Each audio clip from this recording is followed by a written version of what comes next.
एक और अहम इंफॉर्मेशन आ रही है, जवाहिरी के 4 मंजिला घर का बाकायदा मॉडल बनाया गया था। व्हाइट हाउस में घर के मॉडल का प्रेजेंटेशन दिया गया, घर की बनावट और दिशा का पूरा ब्यौरा दिया गया, घर पर पड़ने वाली सूरज की रोशनी तक की स्टडी की गई, यानी सूरज कितने बजे उगता है, पहली लाइट, पहला उजियारा कहां पर घर के किस हिस्से में आता है, और जब सूरज डूबता है तो क्या होता है। घर की लोकेशन की पूरी पड़ताल करके एक एक जानकारी सामने रखी गई और उसके बाद इस ऑपरेशन को अंजाम दिया गया जो बेहद कामयाब रहा। अमेरिका के लिए यह निश्चित तौर पर एक बहुत बड़ी कामयाबी है। मोस्ट वांटेड आतंकी अल जवाहिरी को काबुल में मार गिराया गया है और ये जो घर आप देख रहे हैं इसी घर में मौजूद था अल जवाहिरी। और देखिए अल जवाहिरी के घर की लेटेस्ट तस्वीर हम आपको दिखाएंगे, वो भी सामने आई है। अल जवाहिरी के घर को तिरपाल से ढका गया था, कवर किया गया था। अमेरिका के ऑपरेशन के बाद घर को ढका गया। ये देखिए लेटेस्ट तस्वीर, उसके मकान को ढका गया। बालकनी में अल जवाहिरी अक्सर आता था और यहीं पर वो टारगेट हुआ। उसकी एक आदत थी, खास आदत थी, और जिसको एक तरीके से लगातार मॉनिटर करते हुए फाइनली उसको आइडेंटिफाई करके उसको हिट किया गया हेल फायर मिसाइल से। लेकिन जिस घर में वो था उसकी भी तस्वीर, ये तस्वीर हम आपको दिखा रहे हैं। अमेरिका के ऑपरेशन के बाद से तिरपाल से इस मकान को ढक दिया गया है। हालांकि इस मकान को पहले ही अमेरिकी एजेंसीज ने आइडेंटिफाई किया था, लगातार रेकी की जा रही थी, प्लानिंग बनाई जा रही थी, और जैसा कि समीर बता रहे थे कि इस पूरे मकान का मॉडल बनाया गया, बाकायदा व्हाइट हाउस में इसका डेमोन्स्ट्रेशन किया गया, कैसे अल जवाहिरी को टारगेट करना है, इसका पूरा ब्यौरा वहां पर दिया गया और उसके बाद इस ऑपरेशन को सक्सेसफुली, सफलतापूर्वक अंजाम दिया गया। तस्वीर हम दिखा रहे हैं उस घर की, ये देखिए 2 तस्वीरें। एक तस्वीर जब ये मकान साफ साफ नजर आ रहा होगा आपको तस्वीरों में, ऑपरेशन के पहले ये मकान जिसकी बालकनी भी आप देख सकते हैं, 4 मंजिला ये इमारत। दूसरी तरफ ये जो एक तिरपाल से ढका हुआ ये पूरा मकान देख रहे हैं, ये ऑपरेशन के बाद से इसे कवर कर दिया गया, इसे ढक दिया गया है। तो 2 तस्वीरें, वो तस्वीरें जो बहुत खास हैं, यहां पर दुनिया के एक बड़े आतंकी को खत्म किया गया है। आप जो बता रहे हैं इस वक्त हमारे साथ हमारे खास मेहमान जुड़ चुके हैं। मेजर जनरल संजय सोय हमारे साथ हैं, thank you very much. Brigadier Haris Nawaz रक्षा विशेषज्ञ पाकिस्तान से हमारे साथ हैं। पूर्णिमा नाथ अमेरिका से हमारे साथ हैं। Air commodore SP Singh sir हैं, sir thank you very much.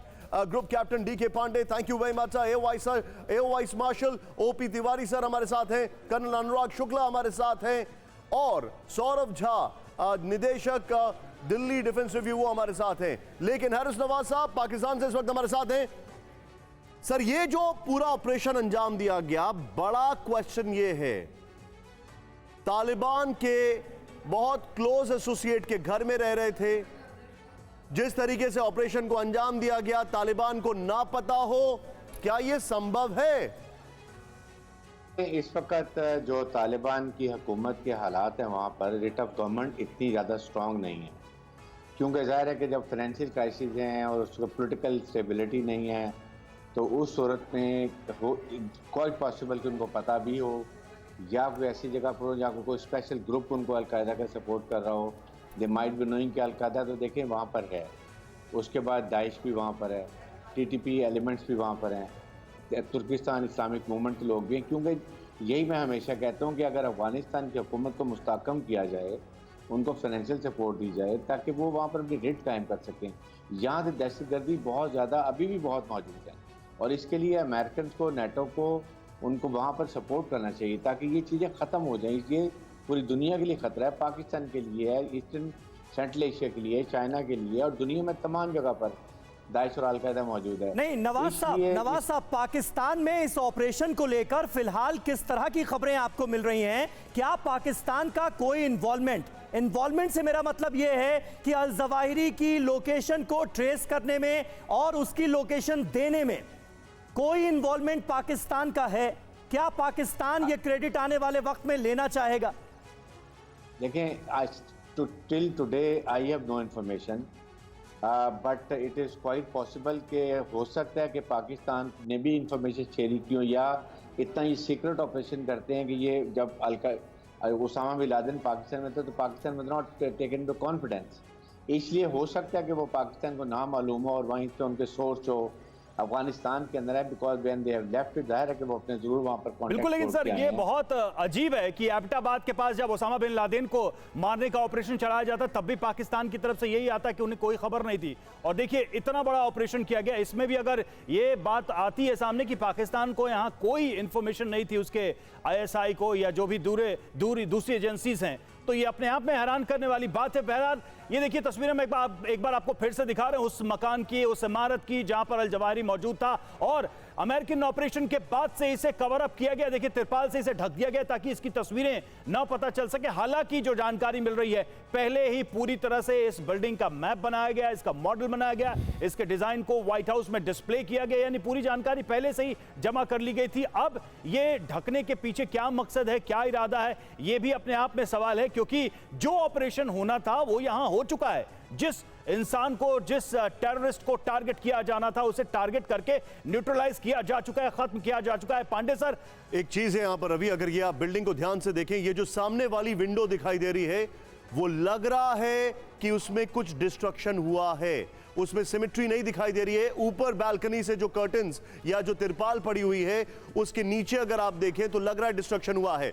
इसके पीछे दो इंटेंट साफ दिखाई दे रहे हैं, पहला बिल्डिंग को नुकसान जो कि वो नहीं दिखाना चाहते हैं, और दूसरा परिवार की प्रिवेसी, क्योंकि अभी भी जावाहिरी का परिवार इसके अंदर है और उनकी प्रिवेसी को मेंटेन करने के लिए, क्योंकि अगर आपको याद होगा एबटाबाद में जो हमला किया गया था उसके बाद वो एक टूरिस्ट स्पॉट जैसा बन गया था, वहां पर कई सारे लोग आए थे। इसमें एक चीज तो साफ दिखा रही है, जो हेलफायर मिसाइल का इस्तेमाल किया गया, निंजा मिसाइल, एक तरीके से सिर्फ जवाहिरी ही टारगेट लगता है, न तो परिवार, न तो ये बिल्डिंग, न तो ये तो आसान था कि इस बिल्डिंग को ही वो पूरी तरह से डिस्ट्रॉय कर सकते। लेकिन सर मेरा सवाल ये था कि अल-कायदा जिसको पूरी दुनिया में इस वक्त एक मान्यता चाहिए, जिसके लिए पूरी दुनिया को ब्लैकमेल कर रहा था, तालिबान ब्लैकमेल कर रहा था, माफ कीजिएगा, तालिबान ब्लैकमेल कर रहा था, अब इस इंसिडेंट के बाद उसकी पोजीशन क्या है? वो जो उसकी बिडिंग है कि हमारी गवर्नमेंट को रिकॉग्नाइज कर दीजिए, वो क्या पूरी तरह से अब खत्म हो जाएगी? निश्चित रूप से इसका जो डेटम है वो और नीचे जाएगा, क्योंकि पहले ही लोग शक कर रहे थे कि तालिबान जो है वो खरा नहीं उतरेगा राजनीतिक और कूटनीतिक स्तर पर। जिस प्रकार से घटनाक्रम चला है और जब से अमेरिकन वहाँ से निकले हैं और तालिबान ने वहाँ पर टेक ओवर किया है, उसके बाद से कभी भी नहीं लगा कि वहाँ एक सुचारू प्रशासन काम कर रहा है। हमेशा जो है वो तनाव बढ़ता रहा कि शरीयत के नाम पर क्या क्या वहाँ पर थोपा गया है, हमें सभी पता है। लेकिन ये जो ये तो अफगानिस्तान की पब्लिक के लिए बहुत बुरी खबर है, क्योंकि जो भी एड मिलना था, जो भी एक तरीके से सरकार को रिकॉग्नाइज होने के बाद मदद मिलनी थी, वो तो और बुरी स्थिति हो जाएगी। देखिए, हो सकता है कि अगर तालिबान ने इनपुट्स दिए हो तो उनको इसके बदले कुछ रिवॉर्ड मिल जाए। इसका जिक्र हम पहले भी कर रहे थे, लेकिन अब यह जानकारी सामने आ रही है कि सिराजुद्दीन हक्कानी के परिवार के कुछ लोग भी मारे गए, तो उस लॉजिक पर भी सवाल उठते हैं। इस पर भी आगे हम बात करेंगे, लेकिन जवाहिरी की मौत पर TV9 भारतवर्ष अब एक और बहुत बड़ी खबर आपको देने जा रहा है। सालों से जवाहिरी की खोज में थी अमेरिकी खुफिया एजेंसियां, और इसी साल पता चला काबुल में परिवार के साथ रह रहा है ये आतंकी।